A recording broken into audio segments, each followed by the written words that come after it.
আসসালামু আলাইকুম রহমতুল্লাহ। আলহামদুলিল্লাহ ওয়াসসালাতু ওয়াসসালামু আলা রাসূলিল্লাহ ওয়া আলা আলিহি ওয়া সাহবিহি আজমাইন। আজকের অনুষ্ঠানে সম্মানিত শিক্ষকরা যারা আমাদের সামনে আছেন এবং আমাদের ছোট ভাইরা যারা এই ভার্সিটিতে কষ্ট করে প্রোগ্রাম আয়োজন করছেন, সবাইকে আমি শুভেচ্ছা এবং মুবারকবাদ জানিয়ে আমার কথা শুরু করছি। বিশেষ করে মানে একটা সময় ছিল যে ভার্সিটিগুলোতে ইসলামিক প্রোগ্রাম হবে, এটা একটা অকল্পনীয় বিষয় ছিল, কিন্তু আল্লাহ সুবহানাহু ওয়া তাআলা সেই পরিবেশটা আমাদের জন্য একটু সহজ করে দিয়েছেন। তো আল্লাহ সুবহানাহু ওয়া তাআলা কোরআন কারীমের মধ্যে একটা আয়াতের মধ্যে বলছেন, আপনারা জানেন যারা বিশেষ করে আমরা তাবলীগের সাথে যুক্ত তারা এই আয়াতটা খুব বেশি ব্যবহার করি, যে আল্লাহ সুবহানাহু ওয়া তাআলা বলছেন লা ইন শাকারতুম লা আযীদান্নাকুম ওয়া লা ইন কাফারতুম ইন্না আযাবি লাশাদীদ।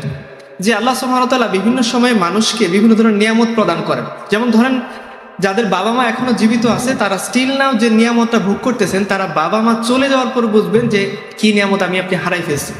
মাঝে মাঝে যখন আমাদের কোনো কাজের কারণে বাবা মা আমাদের ধমক দেন, খুব কষ্ট লাগে যে মা কেন এত কড়া করে কথা বলতেছেন, বাবা কেন এত বিধিনিষেধ দিচ্ছেন, কষ্ট লাগে।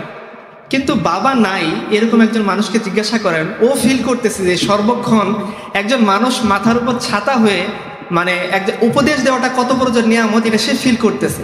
ধরেন আমাদের মা অনেক সময় আমাদের কারণে, আমাদের কোনো কর্মের কারণে তিনি আমাদেরকে ধমক দেন, হ্যাঁ, বাড়ি থেকে বের হয়ে যেতে বলেন, এটা শুনতে কষ্ট লাগে বা হজম করতে কষ্ট লাগে। কিন্তু যার মা নেই তাকে জিজ্ঞাসা করে সে কতদিন যাবৎ সেই ধমকটা মিস করতেছে যেটা তার মা তার ছোটবেলায় তাকে দিত। সেই জন্য আমাদের জন্য এই পজিটিভ যে পরিবেশটা যেটা আল্লাহ সুবহানাহু ওয়া তাআলা আমাদের বাংলাদেশে কায়েম করে দিয়েছেন, সেটা স্বৈরাচার পতনের মাধ্যমে, জনগণের গণ অভ্যুত্থানের মাধ্যমে যেটা কায়েম হয়েছে, এই পরিবেশটা বজায় রাখার জিম্মাদারি আমাদের উপরে। আমরা যদি এই পরিবেশটাকে গুরুত্ব না দেই, এটাকে কাজে না লাগাই, আর মনে করি মানে হেলাই ফেলাই সময়টা নষ্ট করি, তাহলে আর হয়তো বেশি দিন দূরে থাকবে না যে এই স্বৈরাচারের বদলে অন্য কোনো স্বৈরাচার আমাদের মাথার উপর চেপে বসবে। তো যে প্রেরণা আমরা 5ই অগাস্টে লাভ করছি, যে প্রেরণা আমরা 15ই আগস্টে লাভ করছি, আমাদের উচিত সেগুলোকে কাজে লাগিয়ে এটা ভার্সিটিতে আমাদের স্বাভাবিক পরিবেশ, আমাদের স্বাভাবিক দাবি যে একজন মানুষ সে হিন্দুর পূজা করবে, একজন মুসলমান তাহলে কেন মুসলমানের প্রোগ্রাম করতে পারবে না?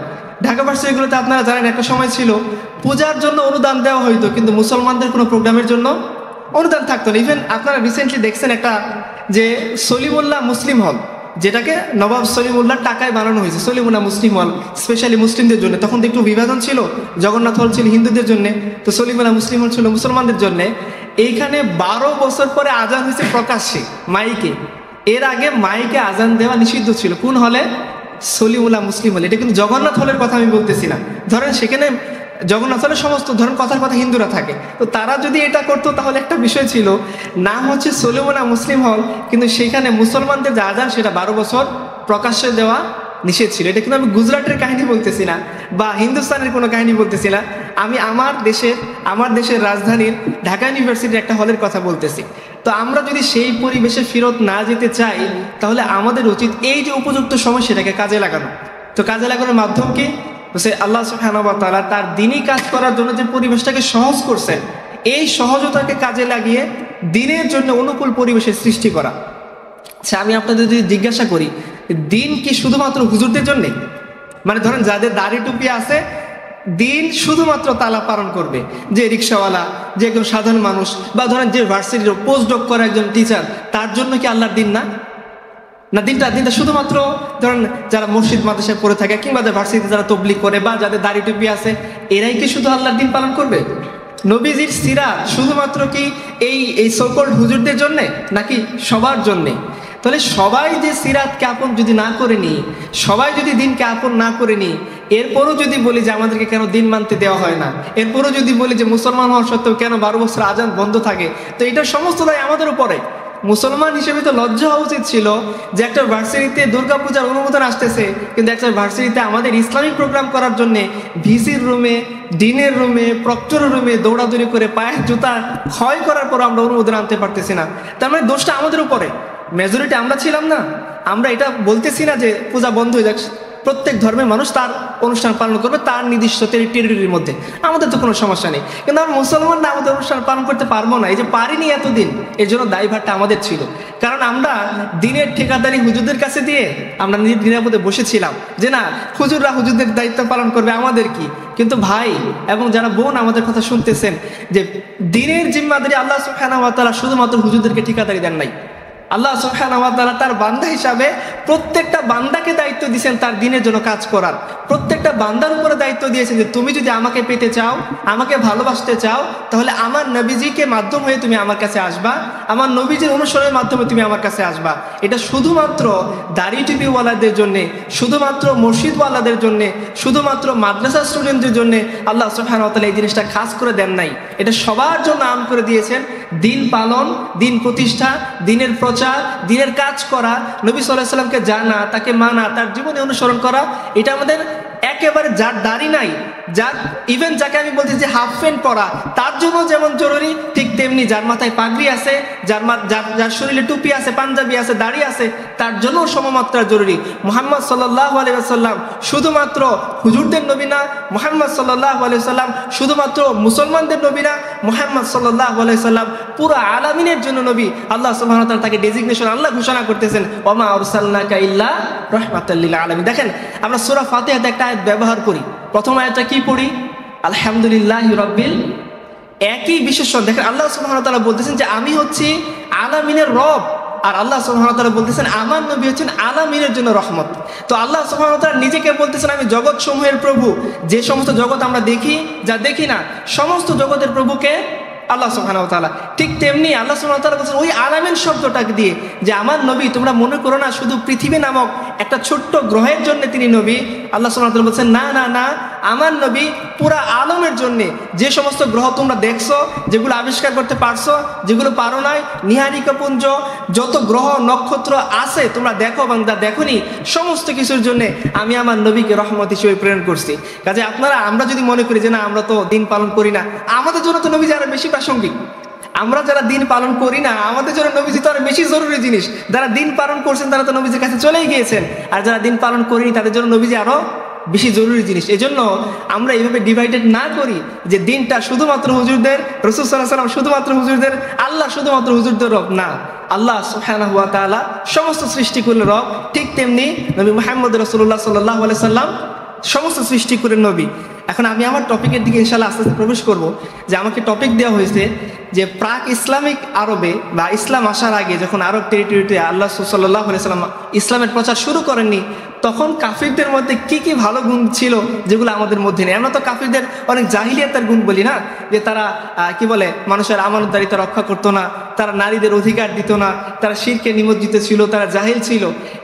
এই টপিকটা আমি ইচ্ছা করে নিয়েছি এই জন্যে, যারা মনে করেন যে দিনটা আমাদের জন্য না, তাদেরকে বোঝানোর জন্যে যে আমরা দিন না আমাদের জন্য, এই অবস্থায় আমরা যে পরিমাণ জাহিলিয়াত লালন করি, অনেক সময় আমাদের এই জাহিলিয়াত মুশরিকদের জাহিলিয়াতদের সামনেও পরাজিত হয়ে যায়।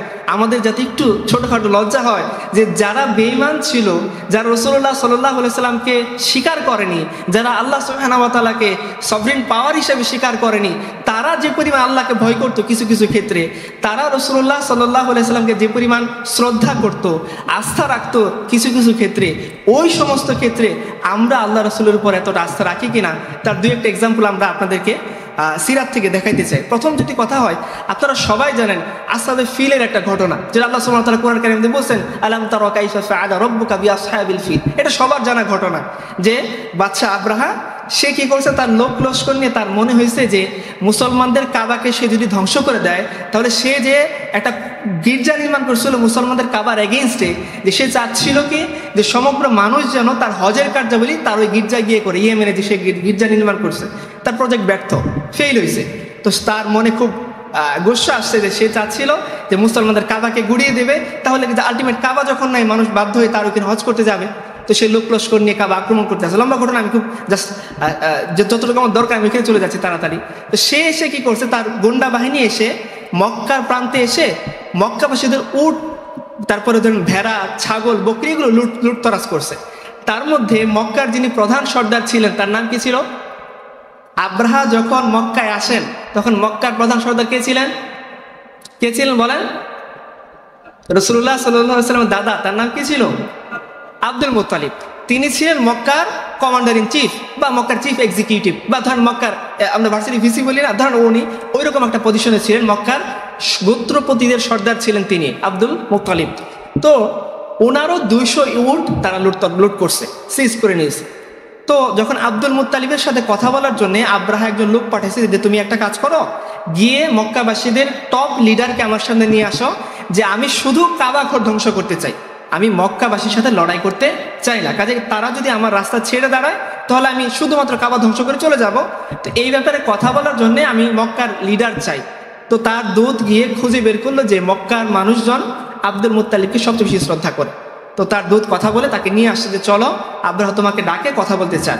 তো আব্দুল মুত্তালিব তিনি গিয়েছেন, এবং বাদশাহ আব্রাহা সে ছিল হাবশি গোলাম। হাবশিদের চেহারা অপেক্ষাকৃত আরবদের চেয়ে কালো হয়। তো সে আব্দুল মুত্তালিবের সুদর্শন চেহারা দেখে, আব্দুল মুত্তালিব খুব সুন্দর সুদর্শন মানুষ ছিলেন। এখনো আপনারা জানেন যে আরবের লোকের আমাদের চেয়ে কম্পারেটিভলি বেশি সুদর্শন, ওচা লম্বা মোটা থাকেন। তো আব্রাহা ওইটা দেখে সে তার সিংহাসন থেকে নেমে, তার যে বিছানা ছিল সিংহাসনের পাশে বিছানো, ওইখানে এসে সে আব্দুল মুত্তালিবের পাশাপাশি বসে বলতেছে, বলেন আপনার কি চাওয়া আছে, আমি তো এই করতে চাই। আব্দুল মুত্তালিব স্ট্রেট ফরওয়ার্ড বলতেছেন যে দেখো, আমি তোমার সাথে কোনো কথা বলতে চাই না, তুমি আমার 200 উট সিজ করছো, আমি চাই তুমি আমাকে 200 উটগুলো ফেরত দাও। তো বাদশা আব্রাহা এই কথা শুনে মানে খুব অবাক হয়ে গেছে। সে বলতেছে, আমি তো মনে করছিলাম তুমি মক্কার টপমোস্ট লিডার, তুমি এসে না আমাকে বলবা যে কেন তুমি মক্কা আক্রমণ করবা, এটা আমাদের বাপদাদাদের কাবা, এটা আমার পূর্বপুরুষদের সম্মান। তো তুমি কাবা ঘর ধ্বংস করতে আসছি, যেটা তোমার পূর্বপুরুষদের সম্মান, সেটার ব্যাপারে কথা না বলে তুমি আমার সাথে 200 উট নিয়ে কথা বলতেছো, এটা কেমন হইল? মানে এতক্ষণ পর্যন্ত আব্দুল মুত্তালিবকে সে যে পজিশনে রাখছিল, তার এক কথা শোনার দ্বারা সেই ওইখান থেকে তাকে নামাই দিচ্ছে। সে বলতেছে যে আমি তোমাকে এটা এক্সপেক্ট করিনি। আমরা বলি না যে তোর থেকে আমি এটা এক্সপেক্ট করিনি, আমি চাইনি, বা এটা আমি আশাও করিনি তুই এই ধরনের কথা বলবি। তো আব্রাহা ওই কথা শোনার পর সে তার এক্সপ্রেশন ছিল একই রকম। সে বলতেছিল যে আমি তো মনে করছি তুমি মক্কার অনেক বড় গোত্রপতি, তুমি না কথা বলো আমার সাথে যুদ্ধ নিয়ে, তোমার পূর্বপুরুষদের গৌরব কাবা বাইতুল্লাহকে আমি ধ্বংস করতে আসছি, এই ব্যাপারে আমার কাছে কোনো প্রশ্ন না করে, সওয়াল না করে তুমি আমাকে বলতেছো তোমার উটের কথা, এটা কেমন কথা? তখন আব্দুল মুত্তালিব একটা কথা বলছিল। আব্দুল মুত্তালিব বলছিল যে এই 200 উটের মালিক আমি, তুমি আমার উট ফেরত দাও, কারণ এটা আমার মালিকানায় আছে, আমি এটা নিতে আসছি। বলছে কাবারও একজন মালিক আছেন যিনি এই কাবাঘরকে রক্ষা করবেন, এই ব্যাপারে আমি কোনো কথা বলবো না। সুবহানাল্লাহ। দেখেন, আমি মুশরিকদের প্রশংসা করতেছি না, আমি আগেই বলছি যে মুশরিকদের মধ্যে যে টুকরো ভালো গুণগুলো ছিল, যেগুলো আমাদের মধ্যে একটু কমতি আছে, আমি ওই কয়েকটা কথা বলবো। এটা মুশরিকদের অনুসরণের জন্য না, আমাদের নিজেদের মধ্যে অনুশোচনা হওয়ার জন্যে, যে গুণটা কাফের অবস্থায় কাফেররা লালন করতো, সে গুণটা ঈমান কবুল করার পরও আমরা হারাই ফেলছি, যাতে একটু আমাদের লজ্জা হয়, সেটার জন্য আমি নিজের আত্মসমালোচনা করার জন্যই ঘটনাগুলো বলবো। আপনারা কেউ এটাকে আবার মুশরিকদের অনুসরণ হিসেবে নেবেন না দয়া করে। আচ্ছা, তো আব্দুল মুত্তালিবের এই কথা শুনে সে ভুরকে গেল যে কি বলে লোকটা, সে ওটের মালিক, সে বলতেছে তুমি আমাকে 200 উট ফেরত দাও, আমি ওটের মালিক, কাবা ঘরেরও একজন মালিক আছেন যিনি এই ঘরকে রক্ষা করবেন। দেখেন এই যে ইয়াকিন, একজন মুশরিক সে আল্লাহকে স্বীকার করে না, স্বীকার বলে আল্লাহ সভরেনিটিকে স্বীকার করে না, আল্লাহ খালিক তারা স্বীকারই করে, কোরআন মাজিদ আল্লাহ সুবহানাহু ওয়া তাআলা নিজে বলছেন। তো তার যে পরিমাণ আল্লাহর প্রতি ইয়াকিন ছিল, আস্থা ছিল যে আল্লাহর ঘরকে আল্লাহ রক্ষা করবেন, আমার দায়িত্ব হলো আমার উট নিয়ে চলে যাওয়া, সে এই পরিমাণ দৃঢ়তা আমরা মনে হয় আল্লাহ সুবহানাহু ওয়া তাআলার সামনে দেখাইতে পারি না। আমাদের লাগে টেকনোলজি, আমরা মনে করি না এই টেকনোলজি ছাড়া মনে হয় সম্ভব না। টেকনোলজির জরুরত আছে, এটাকে কেউ অস্বীকার করতেছে না, কিন্তু দিন বিজয়ের জন্য আল্লাহ সুবহানাহু ওয়া তাআলা টেকনোলজিকে শর্ত রাখেননি। দিন বিজয়ের জন্য আল্লাহ সুবহানাহু ওয়া তাআলা শর্ত রেখেছেন, মুসলিম উম্মাহ তার দিনের উপর ইস্তেকামাত থেকে আল্লাহর জন্য কাজ করবে, আল্লাহ সুবহানাহু ওয়া তাআলা তার দিনকে তিনি নিজেই বিজয়ী করবেন। আল্লাহ সুবহানাহু ওয়া তাআলা দিন বিজয়ের ঠিকাদারি কোনো গোত্রকে, কোনো মানুষকে, কোনো ইনস্টিটিউশনকে দেয়নি, এটা আল্লাহ সুবহানাহু ওয়া তাআলা নিজে জিম্মাদারিতে লাগছেন। ইন্না নাহনু নাযালনা যিকর ওয়া ইন্না লাহু লাহাফিজুন। আল্লাহ বলেন এটা আমি নাজিল করছি, আমি সংরক্ষণ করে রাখবো। আমাদের দায়িত্ব দিনকে বিকৃত করা না, আমাদের দায়িত্ব দিনকে বিক্রি করে খাওয়া না, আমাদের দায়িত্ব দিনকে বিসর্জন দিয়ে কোনো প্রোগ্রাম করা না, আমাদের দায়িত্ব হচ্ছে দিনকে আঁকড়ে ধরে সামনে এগিয়ে যাওয়া। বিজয় আল্লাহ সুবহানাহু ওয়া তাআলার পক্ষ থেকে আসবে। তো আব্দুল মুত্তালিব ফিরে গেছে, ফিরে গিয়ে সে কি করতেছে, তার গোত্রদেরকে সাবধান করতেছে, তোমরা চলে যাও। বাদশাহ আব্রাহা হাতি বাহিনী নিয়ে এসছে।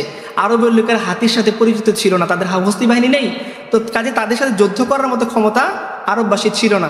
সেজন্য সে তার গোত্রদেরকে সাবধান করে বলছে তোমরা পাহাড়ের কাছে চলে যাও, মক্কা শহরকে খালি করে দাও, আব্রাহা কাবা ধ্বংস করতে আসবে।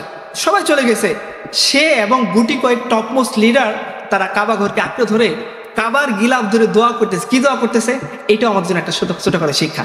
সে বলতেছিল যে হে আল্লাহ, একজন হত দরিদ্র দাস, তাকে যদি একটা দায়িত্ব দেওয়া হয় যে তোমার এটা হলো তোমার দায়িত্ব, এটা হলো তোমার অধীন, ও তো সর্বাত্মক চেষ্টা করে একজন দাস হওয়ার পরেও, একজন হাফসি গুলাম হওয়ার পরেও, একজন ধরেন দারোয়ান হওয়ার পরেও সে তো সর্বাত্মক চেষ্টা করে যে তার অধীনে যারা আছে। আচ্ছা, একজন ধরেন আপনাদের ভিসি সাহেব কি চাইবেন তার ওয়াইফকে কেউ লাঞ্ছিত করুক? চাইবেন না। একজন দারোয়ান কি চাইবে তার ওয়াইফকে কেউ লাঞ্ছিত করুক? কারণ কি, ভিসির অধীনস্থ তার ওয়াইফ। ঠিক তেমনি একজন দারোয়ান, সে হতে পারে দারোয়ান আমাদের ভাই, কিন্তু তার অধীনস্থ তার ওয়াইফ। তিনি তো চাইবেন না তার অধীনস্থ, তার চাই তার পুষ্পদেবী দারোয়ান হোক, সুইপার হোক, কেউ চাইবে না তার অধীনস্থ কেউ লাঞ্ছিত হোক। সে কথা সে আব্দুল মুত্তালিব আল্লাহর সাথে বলতেছে অভিমান করে যে হে আল্লাহ, একজন সাধারণ দাসও তো তার অধীনস্থ কাউকে এভাবে অরক্ষিত ছেড়ে দেয় না, আর তুমি তো সর্বশক্তিমান, তুমি কি তোমার কাবাকে এইভাবে ছেড়ে দিবা আব্রাহার হাতে? কত অভিমান করে আব্দুল মুত্তালিব কথাগুলো বলতেছে। আপনার চিন্তা করি ভাই, যারা এখানে আছেন, বোন যারা এখানে আছেন, একটু চোখটা বন্ধ করে চিন্তা করুন তো, লাস্ট কবে আপনি আল্লাহর সাথে এভাবে আবেগ দিয়ে কথা বলছিলেন? সেই সময়টা কবে লাস্ট পার হয়েছে আপনার আমার জীবনের মধ্যে? যে আল্লাহ ভুল তো করে ফেলছে, আল্লাহ গুনাহ তো হয়েই গেছে, কিন্তু আমি তো তোমারই বান্দা, আল্লাহ আমার গুনাহ তো তোমার রহমতের চেয়ে বেশি না, আমি তোমার কাছে ফিরে আসছি। বলেন আমরা লাস্ট কবে আল্লাহ সুবহানাহু ওয়া তাআলার সামনে এই আবেগ দিয়ে আল্লাহর সামনে আত্মসমর্পণ করে বলছিলাম, আল্লাহ বান্দা তো তোমারই, তোমার কাছেই ফিরে আসছি, গুনাহ তো তোমার সামনে নিবেদন করছি। তুমি না বলছো, আবু হুরায়রা রাদিয়াল্লাহু আনহু বলছেন যে কিয়ামতের দিন এমন একটা সময় আসবে যে আল্লাহ সুবহানাহু ওয়া তাআলা কিছু বান্দাকে পর্দার আড়ালে নিয়ে যাবেন, নিয়ে বান্দা এরপর যখন বের হয়ে আসবে, ডান হাতে তার আমলনামা থাকবে, খুশি মনে সে দৌড়াতে থাকবে এবং হাসরের বাসীকে বলতে থাকবে যে আমার আমলনামা আল্লাহ সুবহানাহু ওয়া তাআলা ডান হাতে দিয়েছেন, সে খুশি। আবু হুরায়রা বলতেছেন যে জানো পর্দার আড়ালে কি হয়েছে? বলছে কি? বলছে যখন সে পর্দার আড়ালে আল্লাহ তাকে ডেকে নিয়েছেন, আল্লাহ তাকে প্রথমে তার সব দেখাইছেন, সে সব দেখে অবাক হয়ে গেছে যে হে আল্লাহ, যে এত বিশাল আমলনামা তো আমার নিজের না, এটা সবই তোমার অনুগ্রহ। সেটা দেখে সে আল্লাহর কাছে সিজদায় পড়ে গেছে। বলছে এরপরে সে যখন সিজদা থেকে মাথা উঠাইছে, আল্লাহ সুবহানাহু ওয়া তাআলা তাকে তার গুনাহ দেখাইছেন। গুনাহ দেখানোর পর সে ভরকে গেছে। সে বলছে আল্লাহ, যে পরিমাণ সওয়াব আর যে পরিমাণ গুনাহ, এই সওয়াব দিয়ে গুনাহ মাফ হওয়া সম্ভব না। সে ভয় আল্লাহর সামনে সিজদা দিয়ে দিয়েছে। আর যখন সে সিজদা থেকে মাথা উঠেছে, আল্লাহ সুবহানাহু ওয়া তাআলা বলতেছেন যে তোর এই ভীতির কারণে আমি তোকে সমস্ত গুনাহ থেকে মাফ করে তোকে ডান হাতে আমলনামা দিয়ে দিলাম। আবু হুরায়রা বলতেছেন যে তোমরা জানো না পর্দার আড়ালে এই কাহিনীগুলো হয়েছে, যে আল্লাহ সুবহানাহু ওয়া তাআলা পাহাড় সমপরিমাণ আমল যদি গুনাহ থাকে আল্লাহ সুবহানাহু ওয়া তাআলা মাফ করে দিবেন। তিনি নিজে বলছেন ইল্লা মান তাবা ওয়া আমানা ওয়া আমিলা আমালান সালিহা ফাউলাইকা ইউবাদদিলুল্লাহু সাইয়্যাতিহিম হাসানাত। যে বান্দা তুমি যদি ফিরে আসো, নেক আমল করো, তওবা করো, ঈমানকে নবায়ন করো, তোমার যত গুনাহ ছিল আমি সমস্ত কিছুকে নেকিতে পরিণত করে দিব। তো আল্লাহ সুবহানাহু ওয়া তাআলা এই যে আমাদের সাথে ওয়াদা করছেন, আপনারা বলেন ভাই, উপস্থিতি ভাই এবং বোনেরা, লাস্ট কোন মোমেন্টটা আমাদের পার হয়েছে যে আমরা আল্লাহর সামনে এইভাবে কাকুতি মিনতি করছি যে আল্লাহ আমি তো তোমারই বান্দা ছিলাম, গুনাহ তো তোমার সামনেই করছি, তুমিই তো লুকায় রাখছো, এখনো লুকায় রাখো, মাফ করে দাও। আর কিয়ামতের দিনে এই আবু হুরায়রার হাদিস অনুসারে আমাকে পর্দার আড়াল থেকে মাফ করে ডান হাতে আমলনামা দিয়ে দাও, যাতে মানুষের সামনে বলতে পারি আমি কামিয়াব হয়ে গেছি। হয়তো হয়নি এরকমটা, বিসিএসের জন্য আমরা কান্নাকাটি করি, পরীক্ষায় খারাপ রেজাল্ট যাতে না হয় এই জন্য কান্নাকাটি করি, কোনো কারণে ক্লাস মিস হয়ে গেলে নাম্বারের জন্য কান্নাকাটি করি, কোনো টিচার যদি আমাকে মার্ক করে রাখেন তার পিছনে দৌড়াদৌড়ি করি। কিন্তু আফসোস, যে শিক্ষকের কাছে আল্লাহ সুবহানাহু ওয়া তাআলার কাছে আমাদের আখিরাতের মার্ক, তার পিছনে আমরা দৌড়াদৌড়ি করি না। আমাদের মনে হয় যে এই ক্ষেত্রে অন্তত আব্দুল মুত্তালিবের কাছ থেকে আমাদের কিছুটা শিক্ষা নেওয়া উচিত, যে আমরা মুসলিম হওয়ার পরও আমরা আল্লাহর সাথে আরজি জানাইতে ভুলে গেছি। আজকে দুনিয়ার পিছনে যতটা ছুটি, ধরেন শিক্ষামন্ত্রীর কাছে একটা দায়িত্ব, অনেক মানুষ, আমাদের একবার দেখা হলো শিক্ষা উপদেষ্টার সাথে, যাওয়ার পরে দেখলাম এমন প্রত্যেকটা মিনিটে তার শিডিউল সেট আপ করা, সকাল থেকে 5টা পর্যন্ত তার কি হবে। একের পর এক মানুষ আসছে তার কাছে আরজি জানানোর জন্য, কারো এটা দরকার, কারো শিক্ষা একটু বাজেট দরকার, কেউ চাকরিচ্যুত হয়ে গেছে। ভাই প্রিয় বোন, সমস্ত কিছুর সলিউশন আলটিমেট কার হাতে? আমরা কেন আল্লাহর কাছে ফিরে যাব? কেন সে আল্লাহর কাছে ফিরে যাব না? আমরা যদি ছোট্ট একটা ডিপার্টমেন্টের দায়িত্বশীল হওয়ার কারণে আমরা শিক্ষামন্ত্রীর কাছে যাই শিক্ষা সংশ্লিষ্ট কাজে, তো শিক্ষা, দীক্ষা, কৃষি, সায়েন্স, টেকনোলজি সমস্ত কিছুকে যিনি সৃষ্টি করেছেন, সে god of the gods, lord of the lords আল্লাহ সুবহানাহু ওয়া তাআলার সামনে কেন যাব না আমরা? কেন এই আব্দুল মুত্তালিবের জীবন থেকে আমার মনের মধ্যে অন্তত আসবে না যে সে কুফরি হালতে সে আল্লাহর সাথে যে পরিমাণ বাচ্চামো করে অভিযোগ করে অভিমান করে তার দাবি দেওয়া পেশ করতেছে। আমি লাস্ট কবে গিয়েছিল যে আমার যত দাবি, আমার যত দাওয়া, আমার কষ্ট, আমার দুঃখ, আমার বেদনা আমি লাস্ট আল্লাহ সুবহানাহু ওয়া তাআলার সামনে একাকী নিভৃতে আল্লাহর সামনে কেঁদে উপস্থাপন করছি যে আল্লাহ এগুলো আমার দরকার, তুমি আমাকে দিয়ে দাও। যে আমি তো তোমারই বান্দা আর তুমি তো আমারই মালিক। তুমি তো বলছো যে সমস্ত কিছু হওয়ার পর লা তাকনাতু মির রাহমাতিল্লাহ, যে তুই আমার রহমত থেকে কখনো নিরাশ হইস না। আমি সেই তোমার সেই ওয়াদাকে স্মরণ করে আমি তোমার কাছে ফিরে আসছি। লাস্ট কবে হয়েছে আমাকে বলে। এই জন্য আমাদের উচিত এই বিষয়টা খেয়াল রাখা। মুসলমান হওয়ার পরও আমাদের যদি এই বিষয়ে লজ্জা না হয়, অনুশোচনা না আসে, তাহলে ভাই আর কবে আসবে? মরার পরে? মরার পরে কি আমার আসবে? হ্যাঁ, কবর মে কোই পুছনে ওয়ালা নেহি হতি আর শাম্মা জ্বালাও তো উজালা নেহি হতি। যে আপনি যতই চেষ্টা করেন যে কবরের মধ্যে গিয়ে চেষ্টা করবেন, যত লাইটিং করেন কোনো কাজ হবে না। বাইরে থেকে যত লাইটিং করা হোক, ভিতরে আপনার কোনো কাজে আসবে? দুনিয়া সে যা রাহা হো কাফন মে ছুপা কার মুহ আফসোস বাদ বারনে কি হায়া ই হে মুঝে। কবি বলতেছেন যে দেখো যে মৃত্যুর সময় আমাকে ঠিকই কাফনে ঢেকে দেওয়া হয়েছে, আফসোস আমার কি মরার সময় শেষ লজ্জাটা আসলে এর আগে আসলো না? আগে কত মস্তি, কত মাঝ মস্তি, হাফ প্যান্ট পরে ঘোরাঘুরি করা, বেপর্দা হয়ে ঘোরাঘুরি করা, কিন্তু মরার সময় তো আমাকে ঠিকই কাফনে ঢেকে দেওয়া হয়েছে। আফসোস মরার সময় কি আমার শেষ লজ্জাটা আসলে এর আগে আসতে পারলো না? যেটা আমরা চিন্তা করি, মুহাসাবা করি, নিজেদের পরীক্ষাটা নিজে নেই যে এই ক্ষেত্রে, অন্তত এই ক্ষেত্রে আব্দুল মুত্তালিবের আবেগটা আল্লাহর সামনে যতটা কাজ করতেছে, আমার কি কখনো এইভাবে আবেগটা উঠছিল? দেখেন আমরা আরো একটু সামনে আগাই, সবাই যদিও কাছাকাছি চলে আসছে, যে রাসূলুল্লাহ সাল্লাল্লাহু আলাইহি সাল্লামকে সবচেয়ে বেশি কষ্ট দিয়েছে মক্কার জীবনে কুরাইশ কাফেররা। এমন কিছু নাই যেটা রাসূলুল্লাহ সাল্লাল্লাহু আলাইহি সাল্লামের সাথে করেনি। আল্লাহ রাসূল আপনারা জানেন যে তিনি নামাজ পড়তেছেন, তার উপরে উকবা ইবনে আবি মুয়াইত এসে আবু জাহেলের প্ররোচনায় উটের পচা নারী ভুঁড়ি ডাস্টবিন থেকে এনে তার মাথার উপরে ছেড়ে দিয়েছে। এটা তো গেছে।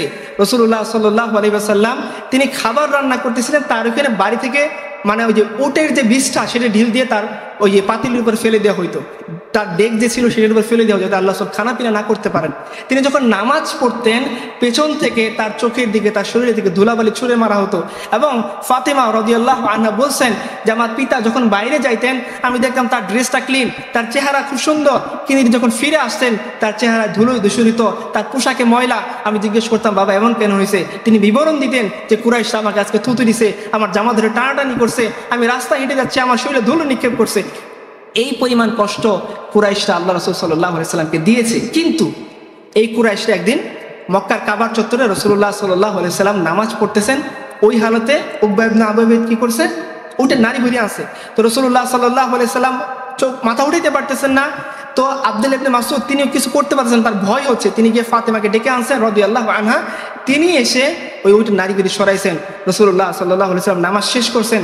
এরপরে তিনি নামাজ শেষ করে হাত উঠিয়ে আল্লাহ সুবহানাহু ওয়া তাআলার কাছে দোয়া করতেছেন, আল্লাহুম্মা আলাইকা বিকুরাইশ, আল্লাহুম্মা আলাইকা বিআবু জাহেল, উতবা, শাইবা, এভাবে তিনি নাম ধরে বলতেছেন। একটু আগে যে বদমাশরা আবু জেহেল, উতবা, শাইবা, উকবা ইবনে আবি মুয়াইত, এই সমস্ত বড় বড় বদমাশরা যারা আল্লাহ রাসূলকে নিয়ে হাসি তামাশা করতেছিল যে দেখো মুহাম্মদ তার রবকে সেজদা দিচ্ছে সাল্লাল্লাহু আলাইহি ওয়াসাল্লাম, এই মুহূর্তে আমরা আমাদের কি বলে দাম্ভিকতা, আমাদের ক্ষমতা দেখানোর জন্য তার উপর উটের নারী ভুঁড়ি এনে দিয়েছি, তাকে বাঁচানোর কেউ নাই। এই অবস্থায় তারা যে পরিমাণ হাসাহাসি করতেছিল, রাসূলুল্লাহ সাল্লাল্লাহু আলাইহি ওয়াসাল্লাম যখন তিনি বদ্দ আরম্ভ করলেন কাফেরদের নাম ধরে ধরে, কুরাইশ গোত্রের নাম ধরে, এই সমস্ত বদমাশগুলোর হাসি নিমিষে মিলিয়ে গেল। কেন মিলিয়ে গেছে ভাই? কেন মিলিয়ে গেছে? তারা তো মজা নিচ্ছিল, তার তো দোয়া শুনে তার তো ভটকে যাওয়ার কথা না, তার মুখ তো স্তব্ধ হয়ে যাওয়ার কথা না, কারণ সে তো দোয়াকে বিশ্বাসই করে না, সে তো বিশ্বাসই করে না আল্লাহ সর্বভৌম ক্ষমতার অধিকারী। তবুও কেন তাদের চেহারা মলিন হয়ে গেল? তারা তাড়াতাড়ি বলতেছিল মুহাম্মদ তুমি এখান থেকে সরো। কেন বলতেছিল? ভাই এবং বোন, তারা জানতো যে রাসূলুল্লাহ সাল্লাল্লাহু আলাইহি সাল্লাম কখনো মিথ্যা কথা বলেন না। তিনি যেহেতু বলছেন যে কুরাইশদের উপর আল্লাহ তুমি বিচার করো, কুরাইশদের তুমি শাস্তি দাও, আবু জেহেল, উতবা, শাইবা, উকবা ইবনে আবু মুয়াইতকে তুমি শাস্তি দাও, তার মানে আল্লাহর শাস্তি অবধারিত, অবশ্যই আমাদের উপর পতিত হবে।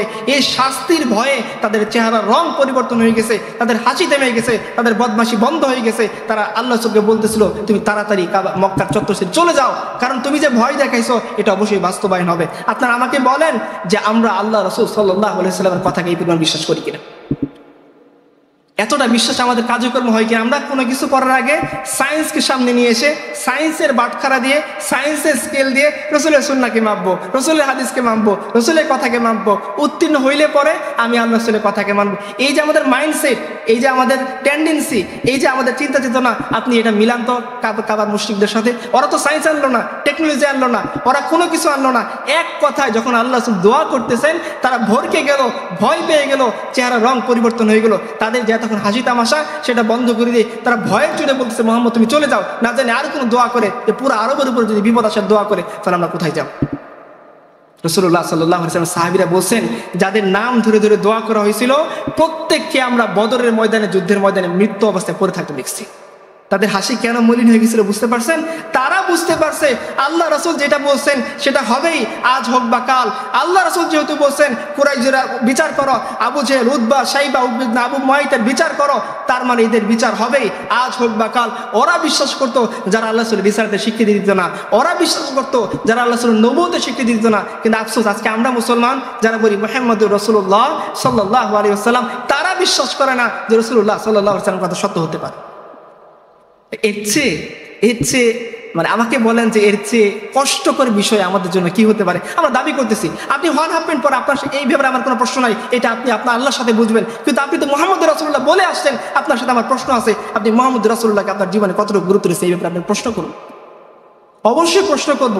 আল্লাহ সুবহানাহু ওয়া তাআলা নিজেও আপনাকে জিজ্ঞাসা করেন, কবরে যাওয়ার সাথে জানতে চাইবেন এই লোকটা কে, তার সাথে তোমার কি সম্পর্ক, তুমি তাকে চেনো কিনা।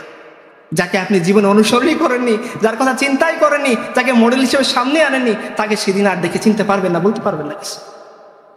সেই জন্য আমি আরেকটা ঘটনা বলি। আপনি দেখেন যে মুশরিকরা রাসূলুল্লাহ সাল্লাল্লাহু আলাইহি ওয়াসাল্লামকে কতটা মানে বিশ্বাস করতো 100% যে আল্লাহ রাসূলের কথা কখনো মিথ্যা হয় না। একটা পরিবার ছিল মক্কার মধ্যে যারা পারিবারিকভাবে ইসলাম বিদ্বেষী ছিল, ইসলামোফোবিয়াতে আক্রান্ত ছিল। বলতে পারবেন তার পরিবারের নামটা কি? কে বলতে পারবেন? বলেন তো একজন। আপনারা কি আছেন আলোচনা না ঘুমাই গেছেন সবাই? আচ্ছা, তার নাম কি ছিল? তাব্বাত ইয়াদা আবি লাহাবি ওয়া তাব। আল্লাহ সুবহানাহু ওয়া তাআলা আবু লাহাবের কথা বলছেন যে তার উপরে আল্লাহ তাআলা লানত বর্ষিত। এই আবু লাহাবের গোটা পরিবার, তার স্ত্রী উম্মে জামিল, তার ছেলে, সবাই মিলে কি ছিল? সবাই ছিল কাফের, কি বলে মানে ইসলাম বিদ্বেষী পরিবার। তার ছেলে উতবা ইবনে আবি লাহাব, সে ছিল আল্লাহ রাসূলের দুশমন। তার পিতা, তার মা, সবাই মিলে পুরো গোটা ফ্যামিলি ছিল রাসূলুল্লাহ সাল্লাল্লাহু আলাইহি ওয়াসাল্লামের বিরোধী। তো এই উতবা ইবনে আবি জাহেল সে আল্লাহ রাসূলকে প্রচন্ড কষ্ট দিত, গালিগালাজ করতো এবং বলতো যে আমি তোকে দেখে নেব। রাসূলুল্লাহ সাল্লাল্লাহু আলাইহি ওয়াসাল্লাম তার এই কষ্টের প্রেক্ষাপটে একদিন দোয়া করেছেন যে হে আল্লাহ, তুমি তার উপর একজন হিংস্র পশু লেলিয়ে দাও, সে যে কষ্ট করতেছে আমার সহ্য হচ্ছে না। তো এই দোয়া শোনার পরে তার পিতা এই আবু লাহাব সে সারাক্ষণ তার ছেলেকে চোখে চোখে রাখতো। বলো তো কেন চোখে চোখে রাখতো? সে তার গোত্রকে নিয়ে একবার শামে গেছে বিজনেস করতে। তখন আপনারা জানেন যে সমন্বিত কি বলে সবাই মিলে যে একসাথে প্রকল্প পরিচালনা করে সমবায় বিজনেস ছিল মক্কাতে। তো তারা সমবায় বিজনেসে কোথায় গেছে? শামে গেছে তার ব্যবসায়িক জিনিস বেচা কেনা করতে এবং এর বিনিময়ে মক্কার জন্য জিনিসপত্র কিনে আনতে। তো পথের মধ্যে আবু লাহাবের হঠাৎ মনে পড়ছে, হ্যাঁ মুহাম্মদ তো বলছে সাল্লাল্লাহু আলাইহি ওয়াসাল্লাম যে আমার ছেলের উপরে যে কোনো সময় হিংস্র পশু লিলিয়ার জন্য আল্লাহ কাছে দোয়া করছে। তো সে তার যে কাফেলা ছিল সবাইকে বলতেছে আমার ছেলেকে একটু দেখে রাখো, এর বিনিময়ে আমি তোমাদেরকে 100 টাকা পয়সা দিব, আমার ছেলে যাতে কোনো ক্ষতি না হয়। তো কাফেলার লোকজন এই উতবা ইবনে আবি লাহাবকে মধ্যে নিয়ে সবাই ঘেরাও করে পথ চলতেছিল। আল্লাহ কি ফয়সালা দেখেন, কিছু দূর যাওয়ার পরে আল্লাহর যে ফয়সালা, কিছু দূর যাওয়ার পরে একটা হিংস্র নেকড়ে আসছে এবং নেকড়ে খুঁজে খুঁজে সে উতবা ইবনে আবি লাহাবকে ধরে তার ঘাড় মটকে দিচ্ছে।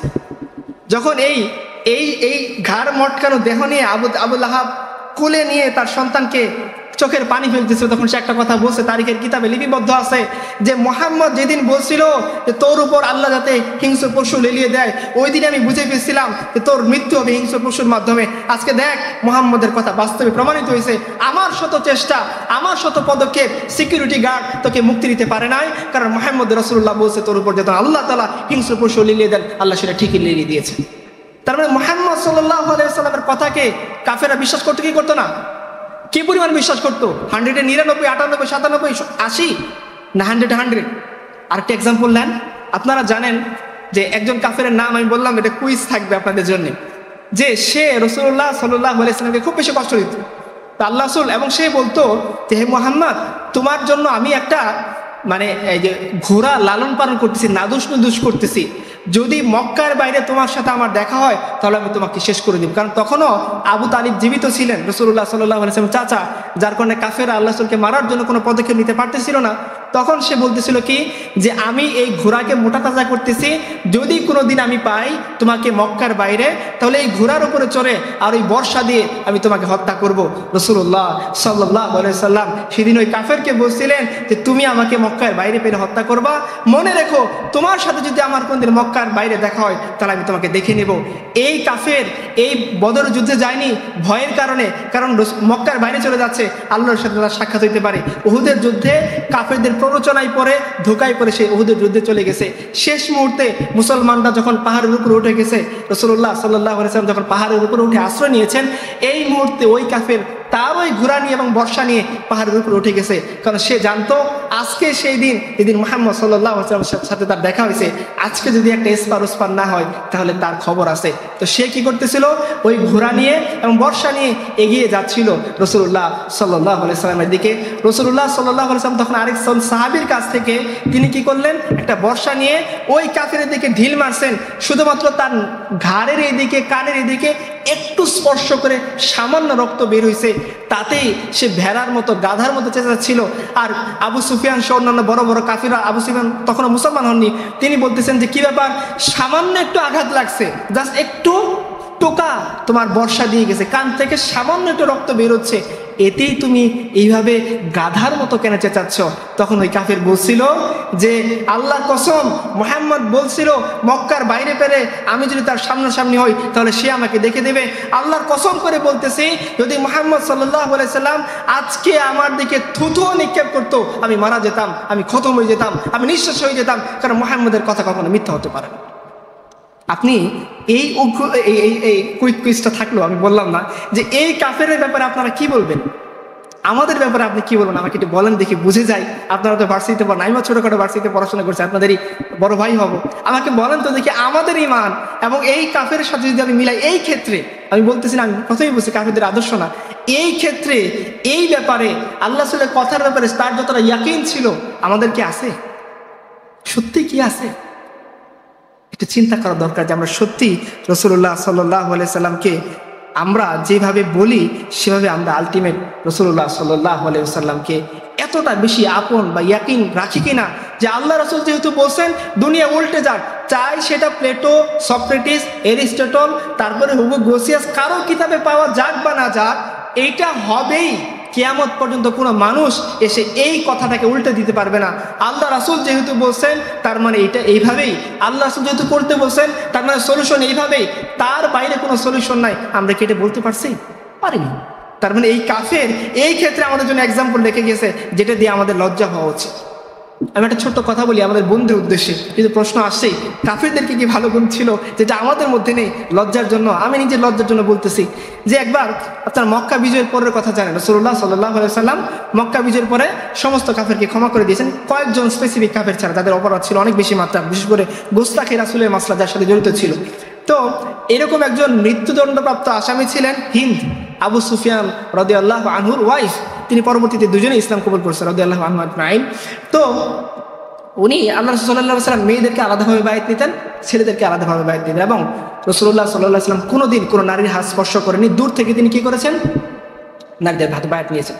তো তিনি বায়াত নিচ্ছেন এবং বলতেছেন, মহিলাদেরকে আল্লাহ রাসূল কিছু ব্যতিক্রমী কথাবার্তা বলতেন যেটা পুরুষদেরকে বলতেন না, যেমন তোমরা চুরি করবো না, জেনা করবো না, ব্যভিচার করবো না, নিজের সন্তান এমন কোনো সন্তানকে অমুক স্বামীর সন্তান বলে দাবি করবো না, ইত্যাদি।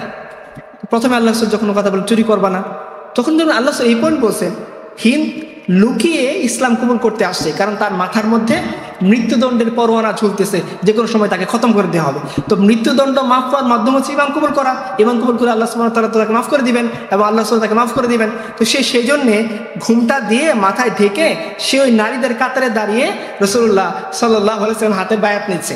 তো যখন আল্লাহ রাসূল সাল্লাল্লাহু আলাইহি ওয়াসাল্লাম, বোনরা প্লিজ এই কথাটা মনোযোগ দিয়ে শুনবেন, আপনাদের জন্য স্পেসিফিকলি বলা, যে যখন সে আল্লাহ রাসূল সাল্লাল্লাহু আলাইহি ওয়াসাল্লাম তাকে বলতেছেন যে ব্যভিচার করবো না, হিন্দ চুপ করেছিল, এখন সে কথা বলে উঠছে, বলতেছে এটা আপনি কি বললেন? সে কি বলতেছে, এইটা আপনি কি বললেন? উনি বলতেছেন, হিস্টোরিক্যাল স্পিচ যদি আপনারা লিখে রাখতে পারেন, উনি বলতেছেন ইয়া রাসূলুল্লাহ, কোন স্বাধীন সম্ভ্রান্ত গণ্ডের নারী কি জেনা করতে পারে? আপনি আমাকে বলতেছেন যে হিন্দ ইমান কবুল করবা কি জেনা কবুল করবা না, মেয়েদেরকে আল্লাহ বলতেছেন। তখন হিন্দের গায়ে তার আত্মসম্মান এতটা লেগে গেছে, সে বলতেছে ইয়া রাসূলুল্লাহ, এইটা আপনি কেমন কথা বললেন? কোন স্বাধীন কোন সম্ভ্রান্ত নারী কি জেনা করতে পারে? তার গায়েও তো লেগে গেছে, তার আত্মসম্মান লেগেছে, অথচ সে তখনও মুসলমান হচ্ছে এরকম একটা ভাব। সে বলতেছে যে মক্কার এমন কোন স্বাধীন নারী আপনি পাইছেন, এমন কোন সম্ভ্রান্ত ঘরের নারী আপনি পাইছেন যে 8, 10টা 12টা পুরুষের সাথে রাত কাটায়? তাহলে আপনি কেন এই শর্ত আমাকে দিচ্ছেন? রাসূলুল্লাহ সাল্লাল্লাহু আলাইহি ওয়াসাল্লাম হেসে দিলেন, তার গায়রতের কারণে তাকে তিনি এনকারেজ করলেন যে না, এই কথাটা ঠিক আছে। তো আমাদের বোনরা, আমাদের সংস্কৃতি কতটা পরিবর্তন হয়ে গিয়েছে, সময়ের সাথে সাথে আমরা কতটা পরিবর্তন হয়ে গিয়েছি যে আজকে আমাদেরই বোনরা, মুসলিম ঘরে জন্ম নেওয়া নারীরা তার বান্ধবীর সাথে, তার বয়ফ্রেন্ডের সাথে সেটা শেয়ার করে সে কয়টা পুরুষের সাথে রাত কাটাইছে, কার সাথে সে কেমন জীবন কাটাইছে, এগুলো সে ব্লগে বর্ণনা দেয়, ফেসবুকে বর্ণনা দেয়, এবং এটাকে সে অধিকার মনে করে।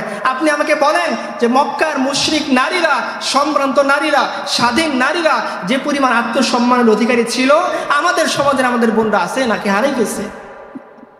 হারাই গেছি আমরা। তা আমরা যদি এরপরেও একটু লজ্জা না হই, তাহলে আমাদের বলতে হবে যে আমাদের কি মরার পরে শেষ লজ্জাটা আসবে?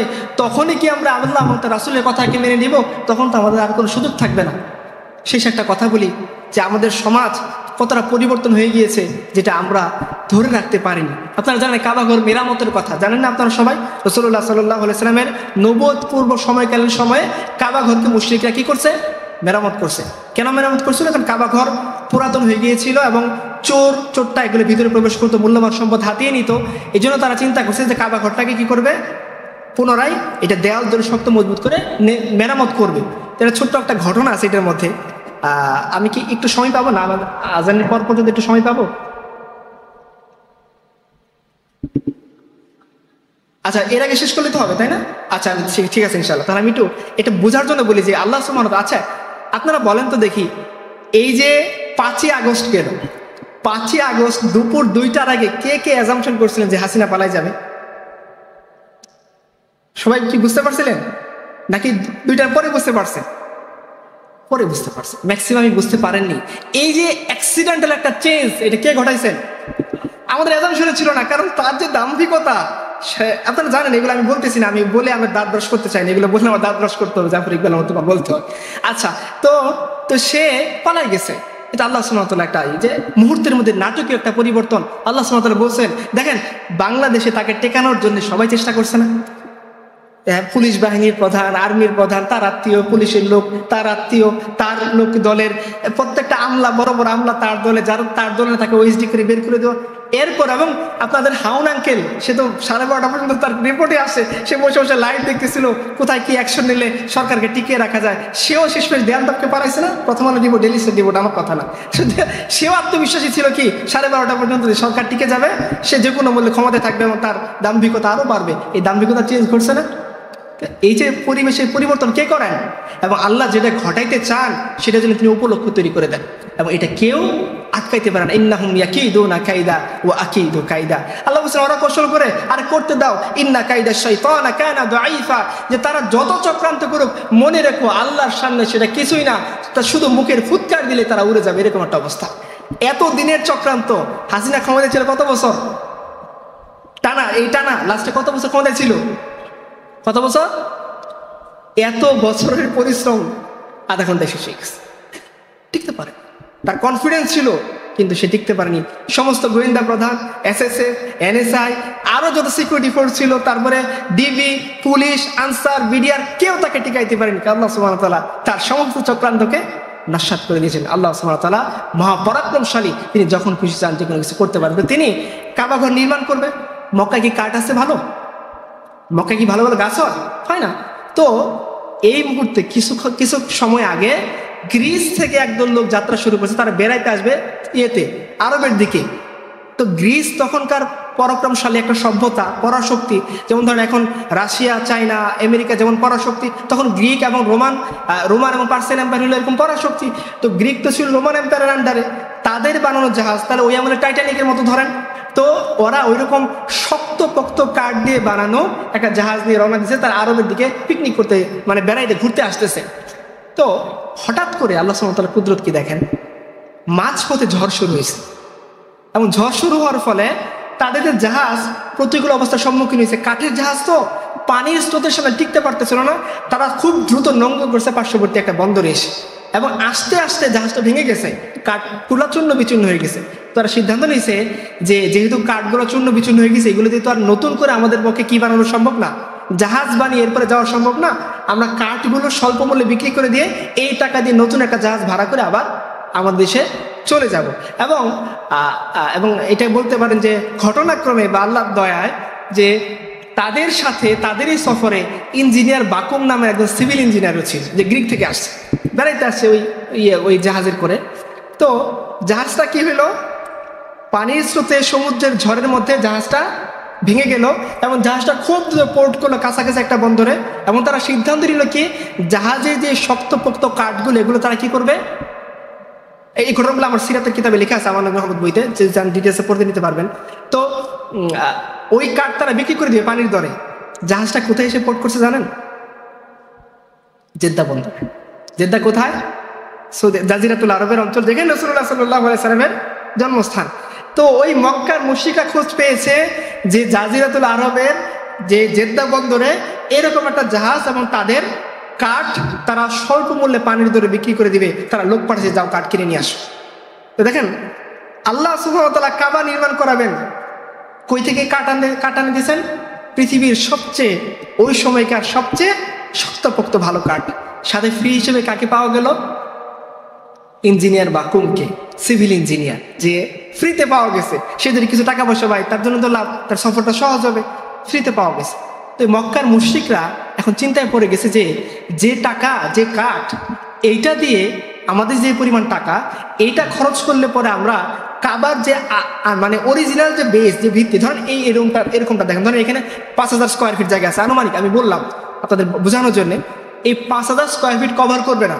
আমার যে টাকা, হালাল যে পরিমাণ টাকা, সেটা যদি আমি একত্র করি, তাহলে এই যে 5000 স্কোয়ার ফিট, এইটা আমার পক্ষে নির্মাণ করা সম্ভব না, কিছু জায়গা ছেড়ে দিতে হবে। এখন মাসলা কি, এটা সলভ কি হবে, সমাধান কি? আমরা কি তাহলে আমাদের সুদ, জুয়া, মূর্তি পূজার টাকা লাগাবো, নাকি শুধুমাত্র হালাল যে টাকা এইটাই দিয়ে যতটুকু হয় এতটুকু কাজ করে দিব? তো বিভিন্ন জন বিভিন্ন মতামত দিচ্ছে যে আল্লাহর ঘর এটা কি ফেলে রাখবা নাকি? আমরা হলে কি বলতাম, যে আল্লাহর ঘরকে তুমি বাইরে ফেলে রাখবা, কমায় নির্মাণ করো, মানুষ কি বলবে, কাজটা কি ঠিক হবে? আল্লাহর ঘর মানুষ মানে পা দিয়ে মারাবে, চলো আমরা সব ঘর নির্মাণ করছি, আমাদের আবেগ তো অনেক বেশি। তো এরকম আবেগ তো ওদের ওখানে ছিল, তারাও বলতেছিল। কিন্তু আবু ওয়াহাব সে মুশরিক, সে স্ট্রিক্টলি বলতেছিল, মক্কার একজন বড় নেতা, সে বলতেছিল খবরদার, মনে রেখো আল্লাহ সুবহানাহু ওয়া তাআলা পবিত্র, তিনি পবিত্র জিনিসকে অ্যাকসেপ্ট করেন। আমরা কখনোই আমাদের হারাম ইনকামকে আল্লাহর ঘর বাইতুল্লাহর সাথে জোড়াবো না, একসাথে করবো না। হালাল টাকা দিয়ে যা হয় ওই টাকা দিয়ে আমরা বাইতুল্লাহ নির্মাণ করব, লাগলে কিছু জায়গা ছেড়ে দাও, ওইটা বাইরে থাকুক, কিন্তু আমরা আল্লাহর সাথে বেঈমানি করতে চাই না, এমন অবস্থা কাজ করতে চাই না যে আমরা একটা কাজ করলাম আল্লাহ সেটা অ্যাকসেপ্ট করবেন না। কারণ মনে রেখো, যে কাজের সাথে হারাম যুক্ত হয়েছে ওই কাজ আল্লাহ তাআলা অ্যাকসেপ্ট করবেন না। যে ইনকামের সাথে হারাম যুক্ত হয়েছে এই শরীরের ইবাদত আল্লাহ সুবহানাহু ওয়া তাআলা কবুল করবেন না।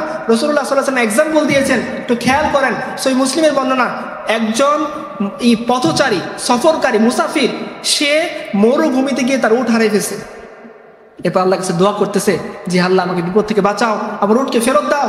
রাসূলুল্লাহ সাল্লাল্লাহু আলাইহি ওয়াসাল্লাম বলতেছেন যে এই লোকের দোয়া কিভাবে কবুল হবে? তার খাবার হারামের, তার পোশাক হারামের, তার পানীয় হারামের। দেখেন দোয়া কবুলের যে শর্ত, মুসাফির অবস্থায় দোয়া কবুল হয় না? আপনারা জানেন সবাই মুসাফির অবস্থায় দোয়া কবুল হয়।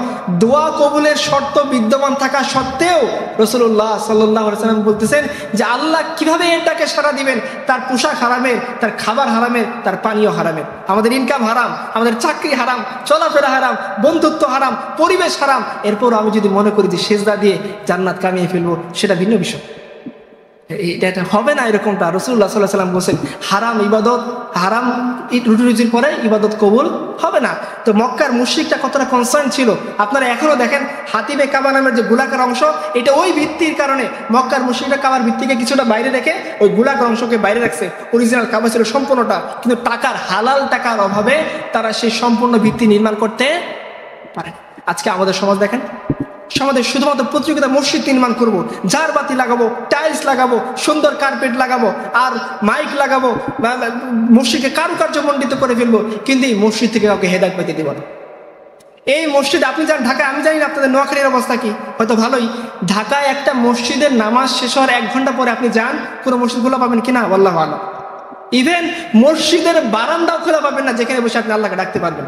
কোনো কারণে মানুষের নামাজ মিস হইতে পারে না, কোনো কারণে আপনি রাস্তায় থামতে পারেন না আপনার নামাজটা পড়ার জন্য, সফরে বিরতি দিতে পারেন না, আপনি সুযোগ পাবেন না, আপনাকে সুযোগ দেওয়া হবে না। মানুষের টাকায় বানানো মসজিদ, এই মসজিদ কি মসজিদ কমিটির বিলাসিতা প্রকাশের জন্যে? যে ধরেন বনশ্রী মসজিদ 400 কোটি টাকা দিয়ে করছে, তো আমরা যদি গুলশান এলাকায় আছি আমরা 800 কোটি টাকা দিয়ে মসজিদ করবো, এই ধরনের বিলাসিতা করার জন্য মসজিদ না? মসজিদটা ছিল আল্লাহ সুবহানাহু ওয়া তাআলার দেওয়া একটা হেদায়েতের মার্কাজ, এখান থেকে পুরো এলাকার মানুষ হেদায়েত পাবে। আমরা সেটা বন্ধ করে রাখছি। কেন বন্ধ হয়ে গেছে ভাই? আমাদের হারাম ইনকামের কারণে।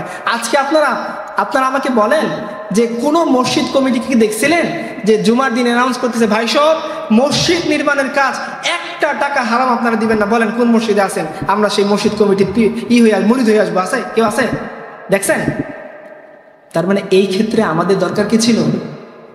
একটু লজ্জা হওয়া। এই কাফেরের আবু ওহাবকে দেখে সে কতটা স্ট্রিক্ট ছিল যে সে তার ইনকামের মসজিদ নির্মাণের কাজে সে হারাম লাগাবে না।